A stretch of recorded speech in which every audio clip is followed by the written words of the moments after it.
Hello again, and welcome to the corner studio here in my garage. And we're just only a few minutes out of the box with this thing. I plugged it in. It's a Ryobi belt sander, and you also have a disc sander here. So it's a two-part tool.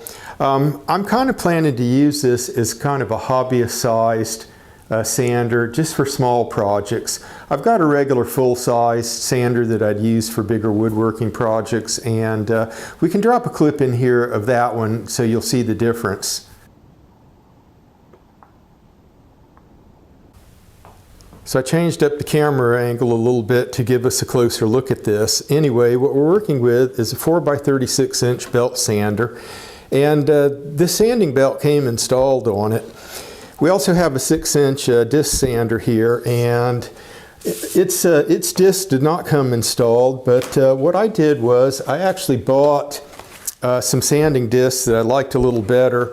This is a 220 grit, and it's got an adhesive back. You just peel that off and you stick it on, and that's how this thing works. Now the sanding belt, I don't know what grit this is. It just feels like maybe about 100. I plan to run this at about 180 or 220 because, as I mentioned, I'm doing kind of small projects with this thing, and I don't need really low grit on them. As far as the install goes, it looks like it's going to be really minimal and really simple. You got a guard here for this wheel at the base, and there's just 2 screws to install it. Then you got a table here, and it's got one knob that you screw in, and there's your work table. It's installed quite easily, it looks like. There's a miter gauge which you could move stock through this little work table.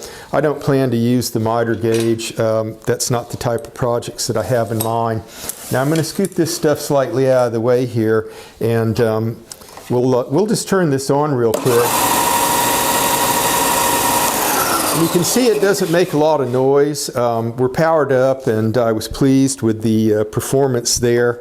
The one thing I would mention though is as the belt came on this, and I kind of expected this, having been around tools for a long time, but I was ready to adjust the tracker, and I needed to adjust the tracking just a little bit so that the belt wasn't running off kilter.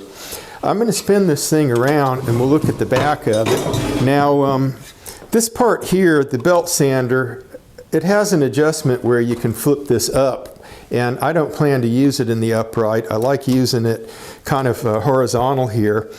Now we've got a guard that goes right here, and it's got 2 bolts that easily install, and they give you one of those throwaway Allen wrenches to install them with. Now what this does is keep your stock from being dragged down into this part of the machine, and your fingers as well, so I plan to install this. Anyhow, I'm pretty pleased with this tool. As I mentioned before, it's portable.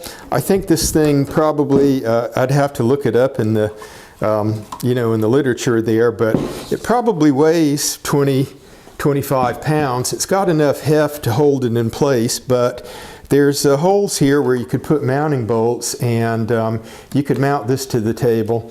If I'm in doubt, I'll just get out some woodworking clamps and clamp it down when I go to use it. But so far, at about the $200 price point, I'm very pleased with this thing. But of course, this is just out of the box. Haven't really used it and put it through any kind of projects or abuse. So I'm thinking Ryobi quality here.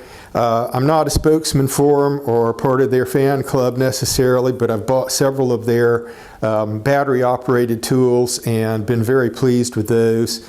So this was kind of a natural. I was thinking of something that was a little smaller, a little tidier to use around the shop, and I think this will do it. So anyhow, I want to thank everybody for joining us tonight.